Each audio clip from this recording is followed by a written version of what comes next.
Hi, I'm Marta Lopez and today I'm going to show you how to create accessible and easy to follow online courses in Canvas. By the end of this presentation, you will be able to describe the use of course templates and learn how to fix the most common content accessibility issues. One of the critical points in course design is the pressure of time to have a course ready, and sometimes the lack of consistency when we create the lessons. Luckily, we can find a variety of free course templates oriented to the different audiences, built with best practices in content design, and available for the different learning management systems. In this presentation, I'm going to show you some of the examples in the LMS Canvas. The course templates available through the Canvas page follows the same structure. The home page is the reference point to the course navigation. It can have basic stuff as Meet Your Instructor, also course resources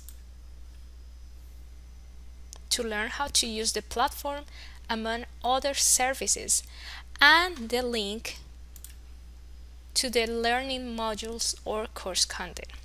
Some templates also include a navigation button to the syllabus. I'm showing here two different templates. Some LMS allows a learning module structure. Why is this good to organize content in modules? The modules are similar to a content table in a digital book. It displays the topics in the order or logics established by the instructor. Within the modules, the template gives you a guideline to present the information and instructions broken up into smaller chunks for a better understanding.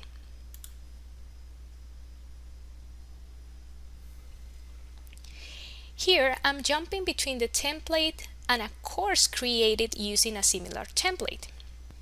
Here is one example of an overview and to-do list. It has an overview that suggests to use this space to introduce the major topics, concepts, or themes for this module, and also has a to-do list section that recommends to help keep students on track by providing a to-do list in this space. Now let's see the economics course as an example following this template.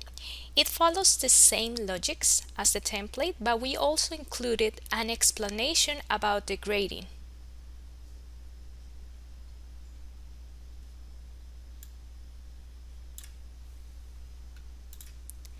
Now let's see the assignment template versus the economics course assignment. Both have the same assignment overview, guidelines, and technical support. In our economics example course, the assignment consists in watching a video and marking the assignment as done.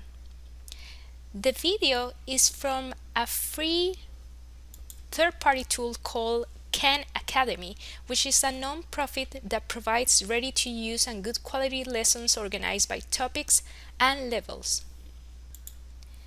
Finally, for this lesson, one way for the students to demonstrate their knowledge is to answer some open questions about the topic in a discussion forum. A way to follow the expression and communication checkpoints in the UDL guideline is to create multiple alternatives to demonstrate the knowledge, for example, allowing the students to choose from a variety of media options. Another important aspect on course design is to guarantee that any new content is accessible. LMS like Blackboard and Canvas usually have access to accessibility checker tools like Ally. However, content creation software like Microsoft Office and Adobe products, among others, has its own accessibility checkers. Also, for web content, there are several free tools to use. If your institution doesn't have a paid accessibility checker integrated to the LMS, UDoIT is a universal design online content inspection tool with an open source license developed by the University of Central Florida. In our example, I'm going to show you how to access the accessibility report for a course in Canvas using Ally. As we can see on the screen, in this economics course, we have an almost perfect accessibility score of 98%. One recommendation is to start building a course in an already accessible template so you can focus on new content issues and not on those from the template. The most common issues I have observed in real courses for the institution I work for are images without a description, content with contrast issues, document with no tags, document missing a title, documents scanned but not with optimal character recognized, and videos without closed captioning.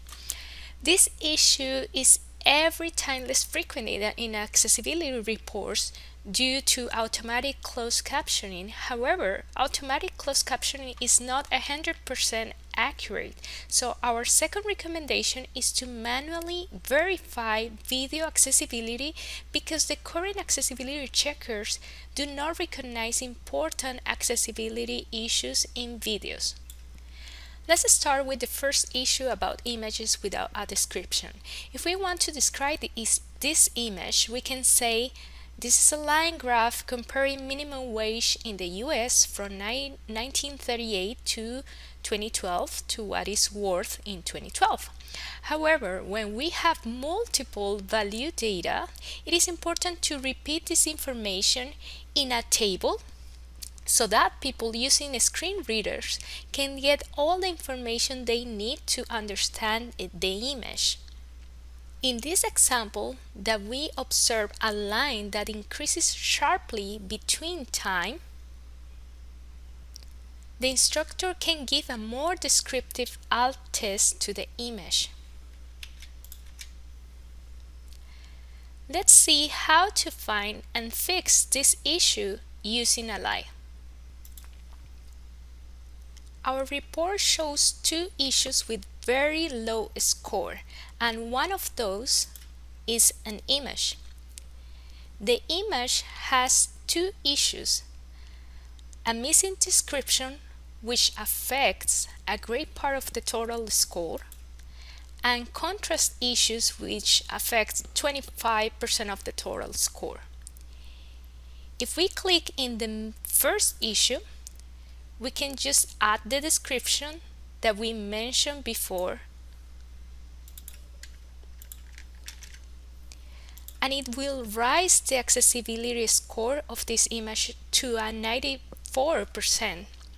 That doesn't mean our image is perfect, and we need to use our common judgment to decide if the image is clear enough for all the students. Even more when we are showing data. As we can see here, the contrast is really low, so if we have the original file, the best recommendation is to change the light gray colors to a dark gray or black color. Here I am showing the location where this image is being used within the course and how you can find accessibility score directly into the content area. Our second example is about documents with no tags, which means the whole document has no differentiation between sections.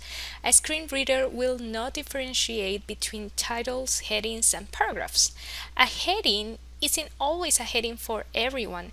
A key recommendation is to use the program native heading styles to ensure headings are properly marked as headings. But why using headings? Headings can provide a structure and clarity. This can help students better understand the content and facilitate reading. Headings help people using a screen reader navigate a document. Just imagine how difficult it will be reading a book without any chapters or titles.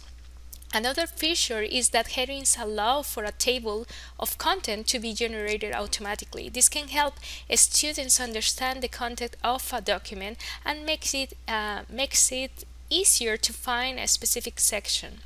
Let's see this example in our Canvas. This Word document contains images with no description, text with no headings, tables with no headings, and contrast issues. Because this is an uploaded document, we cannot fix it as we did it with our image description. We need to modify the document using the native software that we use to create it, in this case Microsoft Word. We are now seeing the document in Word. Under the Styles section, you might notice that all titles are shown as normal instead of heading 1, 2, 3, etc. This is the first fix we need to do.